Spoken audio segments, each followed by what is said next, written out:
అది నమస్కారం. నిన్నెవరో కామెంట్ పెట్టారు. ఈ సైదాబాద్‌లో సక్సెస్ స్కూల్‌లో పసిపిల్లాడికి, రెండో తరగతి పిల్లాడికి కల్మా చదవాలని సూరా సమాధి పదాలు మనకు అర్థం కాలే కానీ, ఆ ఖురాన్‌లో ఉన్నటువంటి కొన్నిటికి సంబంధించి అవి నేర్చుకొని రావాలని, రాసుకొని రావాలని హోంవర్క్ ఇస్తే, దాని మీద గొడవైంది. తల్లిదండ్రులు వెళ్ళారు, స్కూల్ కోప్పడ్డారు, యాజమాన్యం మీద ఏంటి అసలు ఇది అన్నారు.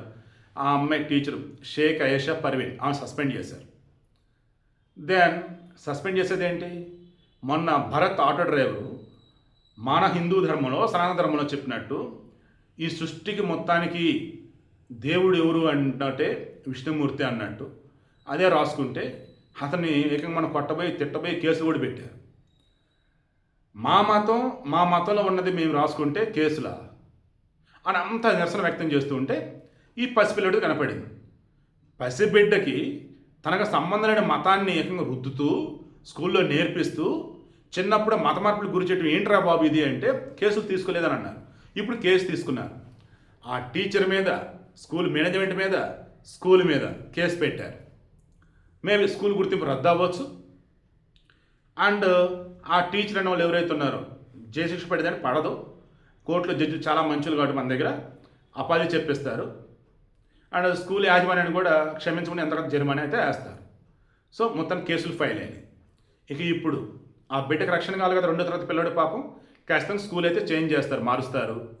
అండ్ ఆ పిల్లడి ఫోటోలు అవన్నీ కూడా బయటకు వచ్చినాయి కాబట్టి పిల్లడికి ఇబ్బంది లేకుండా ఆ పిల్లడిని కాపాడుకోవడం కోసం ఆ పిల్లడికి ఏదైనా జరిగితే బాధ్యత స్కూల్ యాజమాన్యందో లేదంటే షేక్ అయేషా పర్వీన్ ఎవరు ఆ టీచర్తో ఇంకా వాళ్ళది మరి.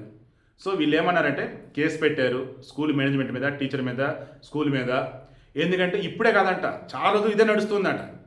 ఆ పసిబిడ్డ ఇంటికి వచ్చి స్కూల్లో ఏదేదో చెప్తున్నారు, నాకు అర్థం కావట్లేదు, నేను ఎప్పుడు వినలేదు అని ఏడుపంట ఆ పిల్లోడి పాపం చెప్పలేక. ఆ హోంవర్క్ బుక్ చూస్తే ఇప్పుడు అర్థమైంది వీళ్ళకి, అదంతా కూడా ఖురాన్లో ఉన్నదిరా బాబు, వీడికి అందుకే అర్థం కాలేదు అని చెప్పేసి. ఎంత డివోషన్ చెప్పాలనుకున్నప్పుడైనా మీ మతం తీసుకొచ్చి, మీ దేవుడికి పట్టుకొచ్చి, మీ గ్రంథాలు పట్టుకొచ్చి వేరే మత పిల్లల మీద ఎలా రుద్దుతారు? మిషనరీ స్కూల్స్ ఏమంటే చూసారా, ఆడంతేరా నాయన, ఆ బైబుల్ ఉంది చెప్తూ ఉంటారు, క్రిస్టియన్ సాంగ్లు పాడిస్తూ ఉంటారు, డ్రెస్ అదే, పండుగలు అవే.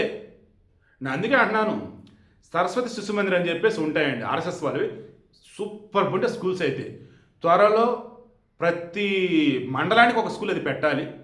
వీలైతే ఒక 4-5 ఊర్లు కలిపి అది కన్నా పెట్టగలిగితే నో డౌట్ అగైన్ మరలా మన భారతదేశంలో అద్భుతమైనటువంటి విద్యా సంపద మన సొంతమైంది.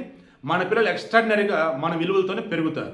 మ్యాక్సిమం ఇక్కడ నుంచి హిందువులు అన్న వాళ్ళు ఈ మిషనరీ స్కూల్స్, మతానికి సంబంధించిన స్కూల్స్ మేనేజ్మెంట్ ఉంటారు చూసారా, అటువంటిలో జాయిన్ చేయకండి.